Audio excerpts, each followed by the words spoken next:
Hello et bienvenue dans Take Your Dream, le podcast qui transforme tes rêves tech en réalité. Ici, pas besoin d'être un expert ou de tout connaître sur la tech. Que tu sois au tout début de ton idée ou déjà en route vers la réalisation de ton projet, ce podcast est fait pour toi. Toutes les 2 semaines, j'explore le parcours de ceux qui ont osé rêver et se lancer dans l'aventure tech. À travers leurs défis, leurs réussites et leurs erreurs, tu trouveras l'inspiration et les conseils dont tu as besoin pour toi aussi faire le grand saut. Take Your Dream, c'est ton espace pour rêver, apprendre et surtout passer à l'action. Alors, prêt à transformer tes rêves en réalité ? C'est parti ! Hello et bienvenue dans ce nouvel épisode de Take Your Dream. Aujourd'hui, j'ai envie de faire quelque chose d'un peu différent. Pas d'interview, pas de retour d'expérience d'un invité. Juste moi, toi et une conversation à cœur ouvert. Je veux te parler de ma vision pour la tech, de ce qui m'anime profondément. Tu sais, je suis convaincue que la tech peut transformer nos vies, nos projets et même nos rêves. Mais ce n'est pas toujours un chemin facile. Entre les défis humains, les blocages et les moments de doute, il y a une réalité que j'ai envie de partager avec toi aujourd'hui. Et puis, je veux te parler de mes projets et de mes envies.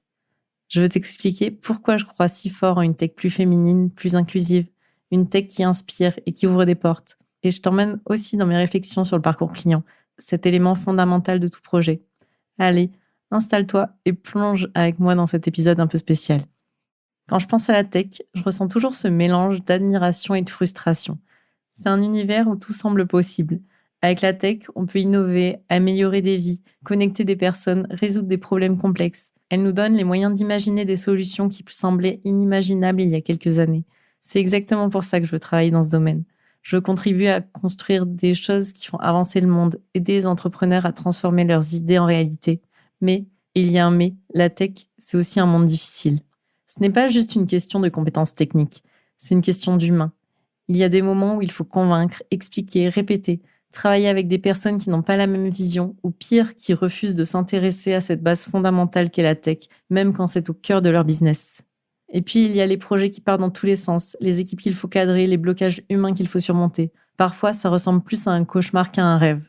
Mais malgré tout, je continue, parce que je sais qu'au bout de ces défis, il y a quelque chose d'extraordinaire à créer. C'est un peu comme un puzzle. Chaque pièce est un défi, mais quand tu arrives à les assembler, le résultat en vaut toujours la peine. C'est justement cette dualité entre rêve et difficulté qui me pousse à réfléchir à la façon dont je peux aider à mon échelle, rendre ce monde plus accueillant, plus inclusif et surtout plus accessible. Si je devais résumer mes envies dans la tech, je dirais qu'elles sont construites autour de 3 grandes envies. Créer, inspirer et transmettre. La première, c'est créer des applications. Pourquoi ? Parce que les applications sont des outils incroyables pour simplifier la vie des gens. Je veux développer des outils qui aident les entrepreneurs à concrétiser leurs idées, à offrir des expériences mémorables à leurs clients et à optimiser leur quotidien. Mais pour être honnête, je ne sais pas encore si je prendrai cette direction en tant que développeuse ou en gestion de projet. Peut-être un mélange des deux. Ce que je sais, c'est que c'est là où je veux aller, vers la création d'applications utiles, accessibles et innovantes. Ensuite, il y a mon envie de revenir vers l'embarqué et les objets connectés. C'est un domaine que j'aime profondément car il mêle l'innovation technologique à des résultats concrets et tangibles. J'aimerais accompagner des entrepreneurs dans la création de prototypes, dans le test de leurs idées, dans la mise en œuvre de projets IoT qui ont du sens. Là encore, je ne sais pas si ce sera en tant que développeuse, à coder des lignes qui donnent vie aux objets ou en tant que chef de projet, à structurer et coordonner les étapes. Mais ce que je sais, c'est que cette vision me passionne et me motive. Et puis, il y a mon rêve de créer un kit éducatif pour les jeunes, et plus particulièrement pour les filles. Tu te souviens de nos cours de techno au collège ? On y fabriquait des lampes torches en plastique avec des circuits électriques très simples. Ces cours étaient l'une des premières introductions à la technologie pour beaucoup d'entre nous. Mais déjà à l'époque, il semblait davantage orienté vers les garçons. Moi, je veux changer ça. Je veux concevoir un kit éducatif moderne qui intègre des outils comme des objets connectés, l'impression 3D ou la programmation, mais de manière inclusive et ludique. L'idée, c'est de montrer aux petites filles que la tech est aussi leur domaine, que ce monde a besoin de leur regard, de leur idée et de leur créativité. Parce que si dès le plus jeune âge, on donne aux enfants, filles comme garçons, les bonnes clés et l'envie de rêver grand, on peut changer la donne. La tech n'est pas réservée à une élite et encore moins à un genre. Mais pour construire tout ça, il faut des bases solides. Et pour moi, la base de tout projet, c'est le parcours client. Depuis 2 ans, ma réflexion tourne autour d'un élément central, le parcours client. Et honnêtement, plus j'y réfléchis, plus je suis convaincue que c'est la base de tout projet. Le parcours client, ce n'est pas juste un enchaînement d'étapes, c'est une expérience, une histoire qu'on raconte à chaque personne qui interagit avec une entreprise. Que ce soit le premier contact, l'onboarding ou même la façon dont on gère un départ ou une réclamation, chaque moment compte. Et quand ces moments sont bien pensés, ils créent une connexion, une fidélité qui fait toute la différence. Mais il y a une réalité, beaucoup d'entrepreneurs et d'entreprises rencontrent des obstacles.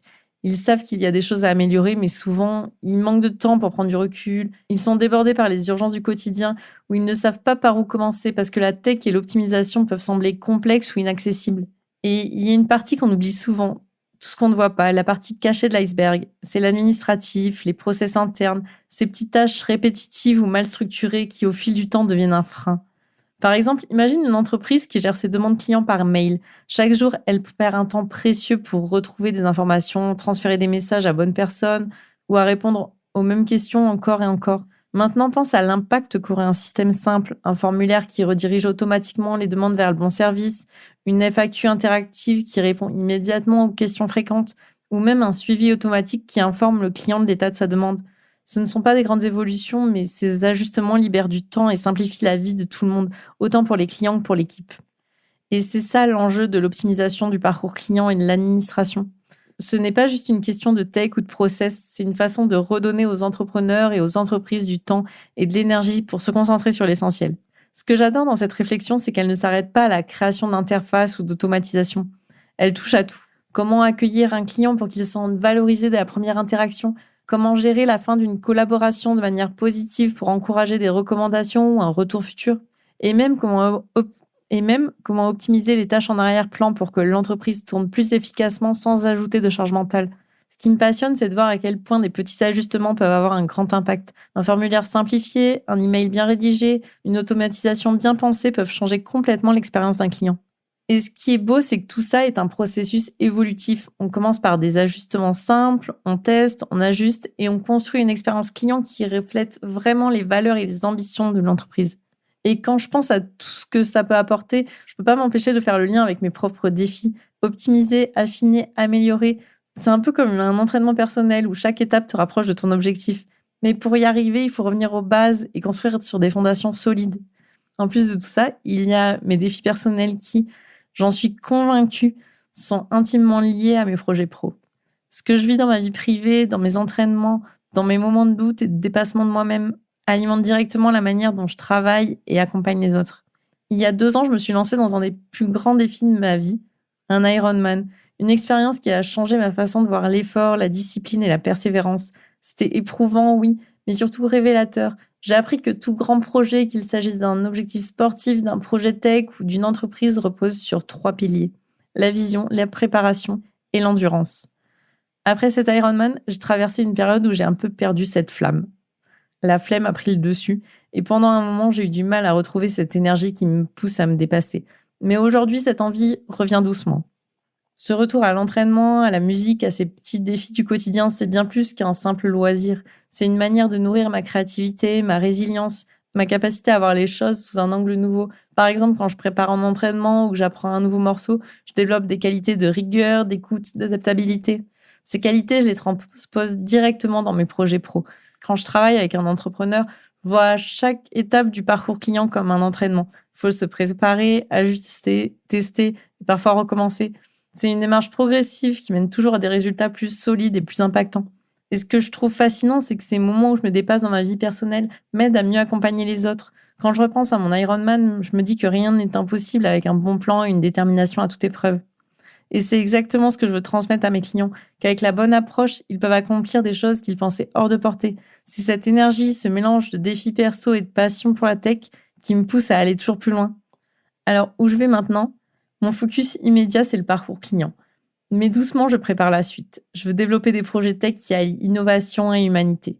Je rêve de créer des outils qui simplifient la vie des entrepreneurs, revenir à l'embarqué, aux IoT pour transformer des idées en prototypes concrets, concevoir des solutions éducatives pour inspirer les futures générations, en particulier les filles. Mais pour ça, j'ai encore beaucoup à apprendre et c'est ça qui est beau, ce chemin n'est pas une ligne droite, c'est une série de découvertes et de défis. Alors si tu as envie de suivre ce chemin avec moi, reste à l'écoute, parce que l'aventure ne fait que commencer. Merci d'avoir écouté cet épisode un peu spécial. J'espère qu'il t'a inspiré, qu'il t'a donné envie toi aussi de rêver, d'innover et de dépasser tes propres limites. Si tu as des idées de projets ou si tu veux simplement échanger sur ce que je t'ai partagé aujourd'hui, viens me trouver sur LinkedIn ou Instagram, je serai ravie d'échanger avec toi. Et surtout, n'oublie jamais, la tech est un outil. Ce qui compte, c'est ce qu'on en fait. Alors, utilisons-la pour créer des choses extraordinaires. À très bientôt dans le prochain épisode de Take Your Dream. Merci d'avoir écouté cet épisode. S'il t'a inspiré ou motivé, abonne-toi, partage-le autour de toi et laisse-moi un avis pour aider encore plus de rêveurs. Toi aussi, tu as une idée, un projet ou une histoire à partager ? N'hésite pas à me contacter, je serai ravie d'échanger avec toi et pourquoi pas de t'accueillir dans un futur épisode. En attendant, souviens-toi, tes rêves sont à portée de main. Il suffit de faire le premier pas. À très bientôt pour un nouvel épisode de Take Your Dream.